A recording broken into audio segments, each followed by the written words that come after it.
They cut down my tree while I was at work, and by sunset, I had shut off power to an entire neighborhood. Yeah, I know how that sounds. Petty maybe. Illegal, depending on who you ask. But if you'd walked up my driveway that evening and seen what I saw, you might have done the same thing, or worse. I remember the first thing that hit me wasn't even the sight, it was the smell. Fresh sawdust, sharp and sweet, drifting through the air like something had just been carved open. And then I turned the corner past my porch, and there it was, or I guess, there it wasn't. Just this raw, ugly stump sitting in the middle of my yard like a missing tooth. That tree had been there longer than anyone alive in my family. My great-grandfather planted it when this whole area was nothing but farmland and dirt roads.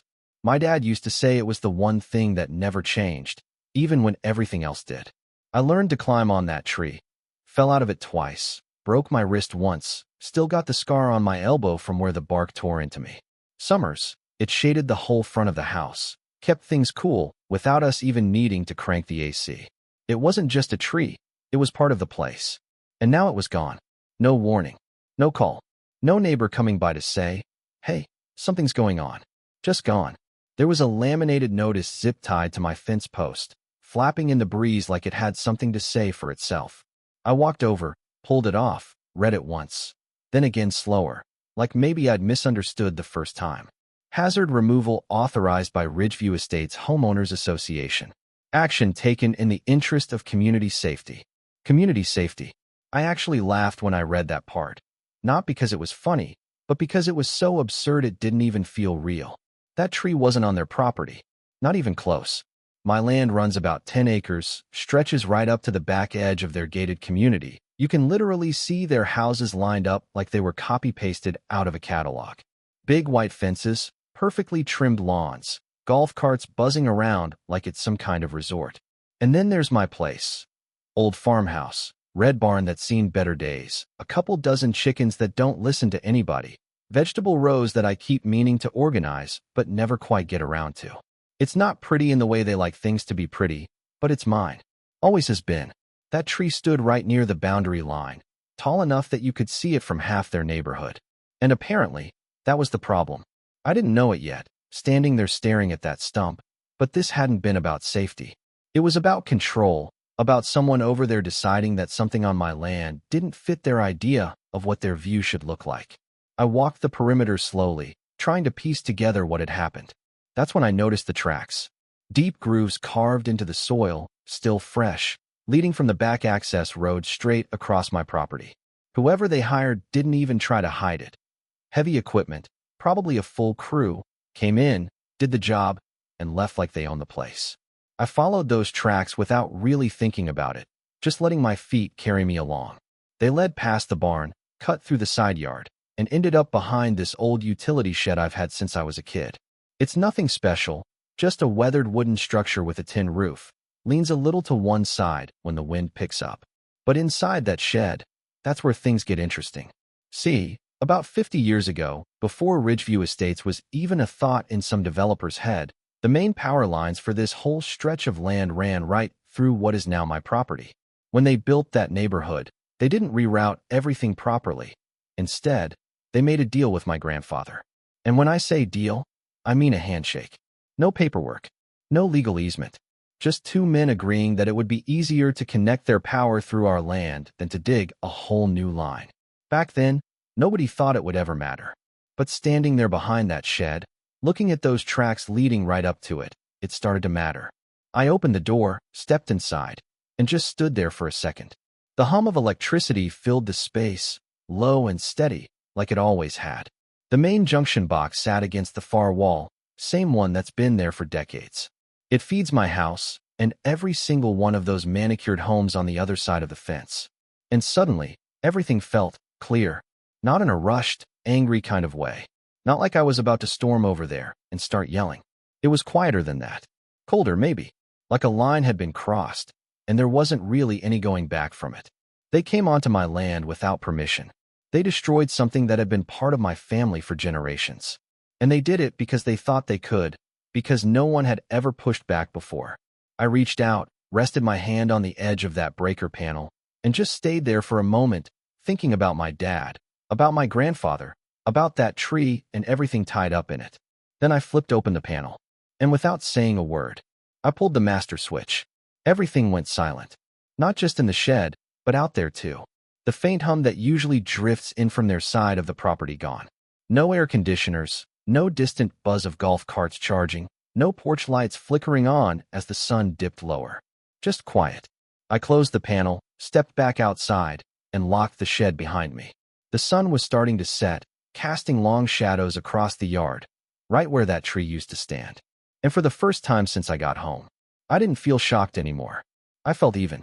By the time darkness settled in, I could already see movement over by the fence line, silhouettes gathering, people stepping out onto their patios, looking around, trying to figure out what had just happened. I leaned against my porch railing, arms crossed, just watching.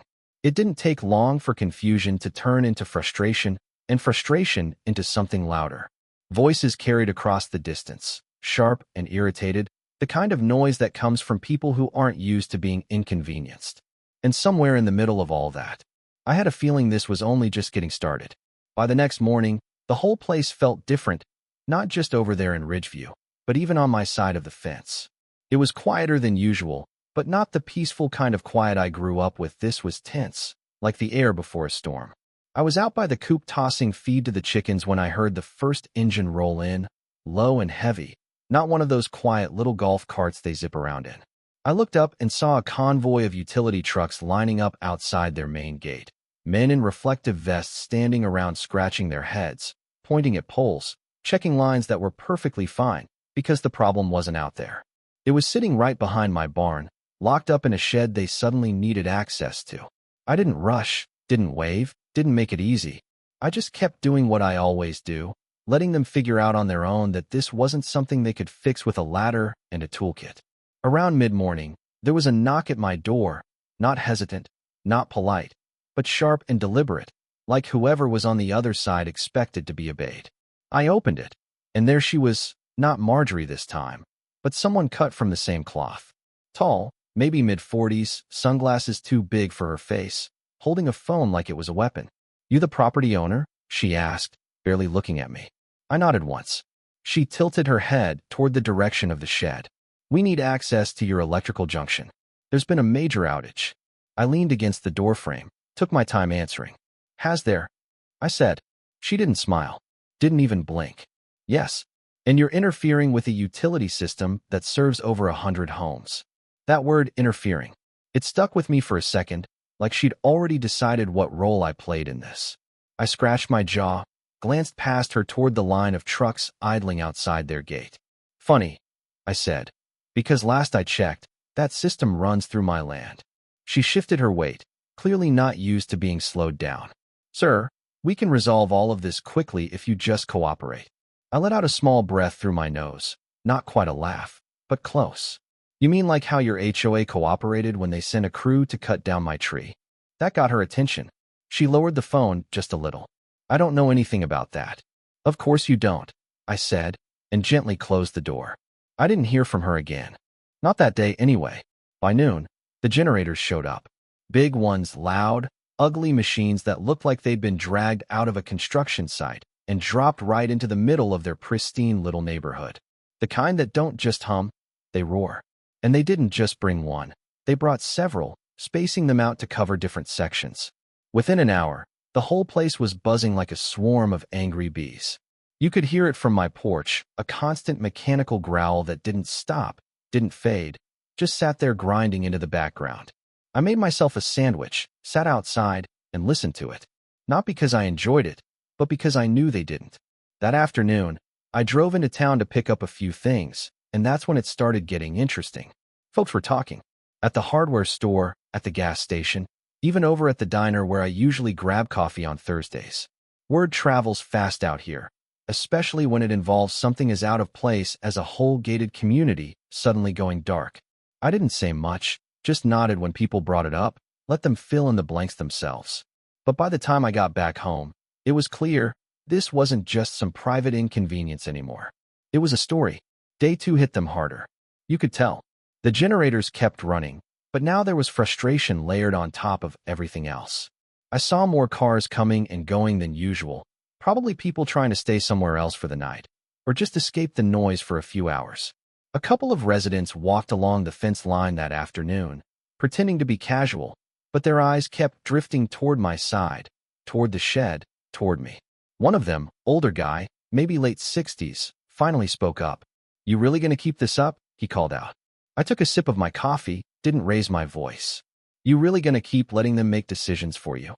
He didn't have an answer for that, just shook his head and walked off. That evening, right as the sun was starting to dip again, Marjorie finally showed up. You could spot her from a distance. Everything about her was deliberate. Crisp blazer, even in the heat, clipboard tucked under her arm like it was part of her identity.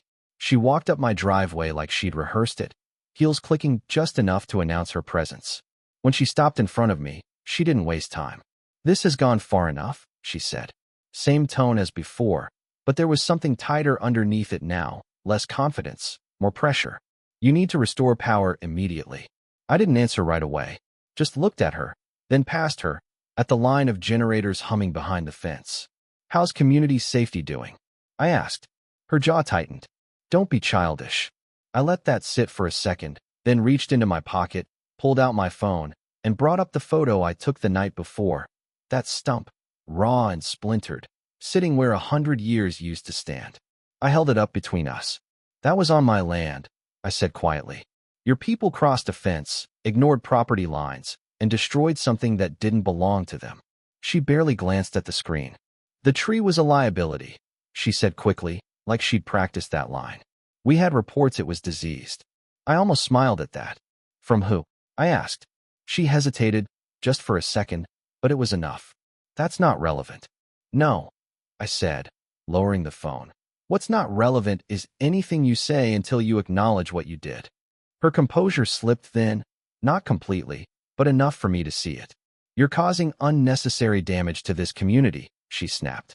"People have families, children, so did my grandfather." I cut in, still calm. "And he built this place with his own hands. That tree stood longer than your entire neighborhood has existed." There was a moment there, a quiet one. Not peaceful, just still. Like both of us were standing on opposite sides of something neither of us was willing to step back from. Then she straightened her shoulders, adjusted that clipboard like it gave her strength. "If you don't restore power," she said, voice sharp again, "we will pursue legal action." I nodded once. "Good," I said. "So will I." She turned on her heel after that, didn't say another word, just walked back down the driveway with that same controlled pace, but it wasn't quite as steady as before. By the time night fell on day 2, things had shifted, not just between me and her, but inside their own gates. I could hear arguments now, real ones. Voices raised, doors slamming, the kind of cracks that show up when people start questioning the ones in charge. Day 3, I made it official. Filed a police report for trespassing and destruction of property, had photos, timestamps, even tire tracks documented. I also met with a lawyer in town, someone my family's known for years, and we started putting together a civil case. Nothing rushed, nothing sloppy, just steady, deliberate steps, same way I'd handled everything else. But the real turning point came that afternoon. A reporter showed up. Young guy, probably early 30s, notebook in hand, trying to look more confident than he felt. Said he'd heard about the situation from a couple of residents. Asked if I'd be willing to talk. I thought about it for a second, then stepped aside and let him in. We walked out to the stump, stood there in the fading light while I told him everything. Not dramatized, not exaggerated, just the truth, plain and simple. He took a few photos, asked a few more questions, then thanked me and left. The next morning, the headline hit. Local HOA accused of cutting down historic tree, faces retaliation after power shutoff. And just like that, this wasn't just between me and them anymore. It was public, and people had opinions. By the time that article made its way around town, and then a little beyond town, everything changed. Not overnight. Not like some switch flipped, and suddenly everyone saw things clearly. But you could feel the pressure building, like something tightening around Ridgeview from the outside while it cracked from the inside. Phones started ringing over there. Not mine, theirs. I'd see people standing in clusters near the gate, talking in low voices, some of them holding printed copies of that article like it was evidence in a trial they hadn't expected to be part of. And here's the thing, most of those residents? They had nothing to do with what happened to my tree. They just bought homes, paid their dues, trusted that the people running their HOA knew what they were doing. But now they were the ones dealing with spoiled groceries, sleepless nights from generator noise, security systems that didn't work right, all because a handful of board members decided to play authority on land that wasn't theirs. Day 4, I noticed something I hadn't seen before: hesitation. The generators were still running, but not as confidently, if that makes sense. Fewer trucks coming in and out. Less movement. Like they were running out of easy fixes.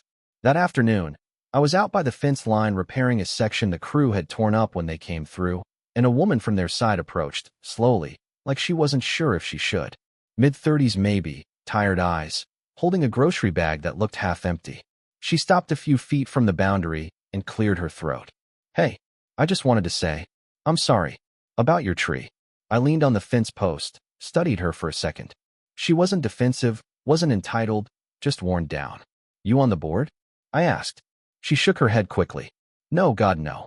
I just live there." She gave a small, awkward laugh, then glanced back toward the houses. A lot of us didn't even know they were planning to do that. I believed her. You can usually tell when someone's just trying to smooth things over versus when they're actually caught in something bigger than them. "It wasn't just a tree," I said, not harsh, just honest. She nodded. "Yeah, I figured." There was a pause, the kind where neither person's quite sure what comes next. Then she added, "People are starting to talk about suing the board.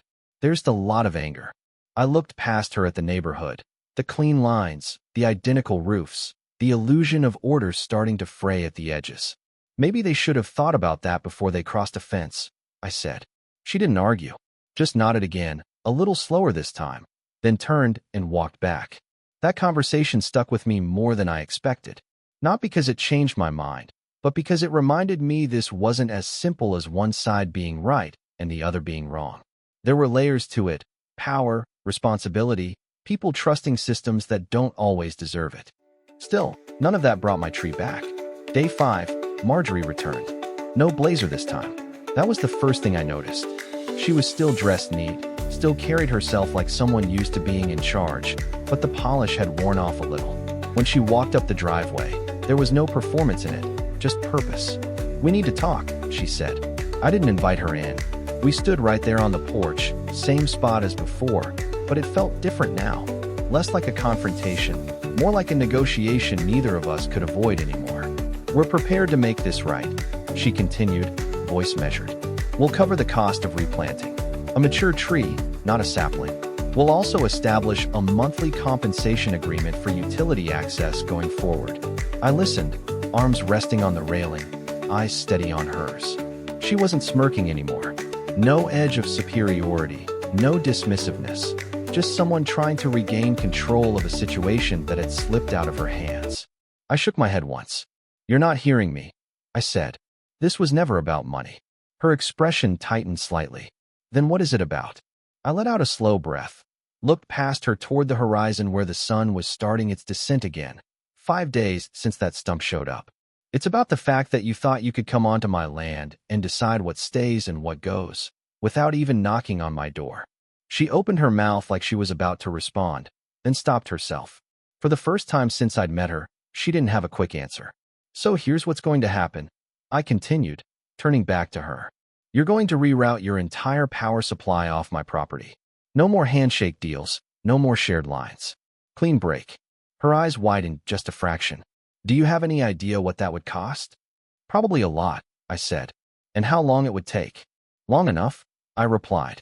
There was a flicker of frustration then, not explosive, just sharp. "That's excessive," she said. "We're trying to resolve this reasonably." I nodded. "So am I." Silence settled between us again, heavier this time. You could almost hear the math running through her head: costs, timelines, pressure from residents, legal exposure. All the things that don't show up on a clipboard until they suddenly do. Finally, she exhaled, not dramatic, just defeated in a quiet way. "If we agree to that," she said slowly, "you restore power immediately." I held her gaze for a moment, then shook my head again. "You start the process," I said. "Permits, contractors, everything in motion. Then we talk." It wasn't what she wanted, but it was the only path forward I was willing to accept. She left without another argument. And about a week later, the digging started. It wasn't subtle. Trenches carved along the outer perimeter of their development, crews working long hours, heavy equipment moving in and out like clockwork. They brought in engineers, inspectors, the whole operation. 6 months, start to finish. 6 months of generators humming day and night.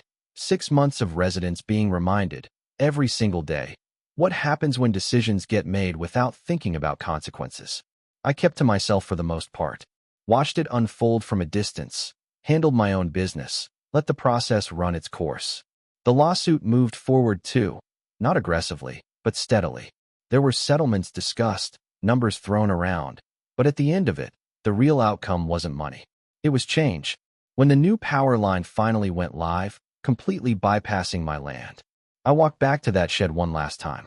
Stood there with my hand on the same panel I'd shut off months earlier and flipped the switch back. Not because they needed it anymore, but because I wanted to close that chapter on my terms. And the tree? Well, that part mattered more than anything else. I didn't replant it.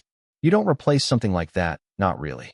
Instead, I hired a local craftsman, an older guy who's been working with wood longer than I've been alive.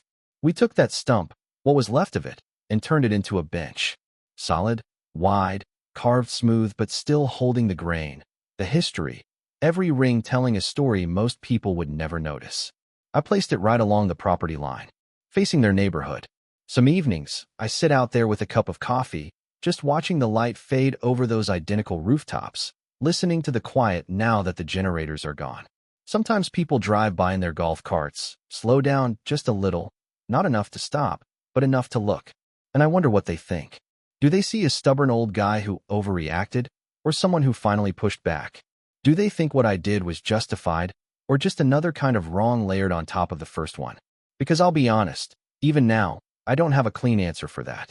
I know what they took from me, and I know what it took to make sure it didn't happen again. But somewhere in the middle of all that, there's still a question hanging there, one I don't think goes away just because things are quiet again. So I'll leave that part to you. What would you have done if someone crossed onto your land, erased a piece of your history, and acted like it was nothing?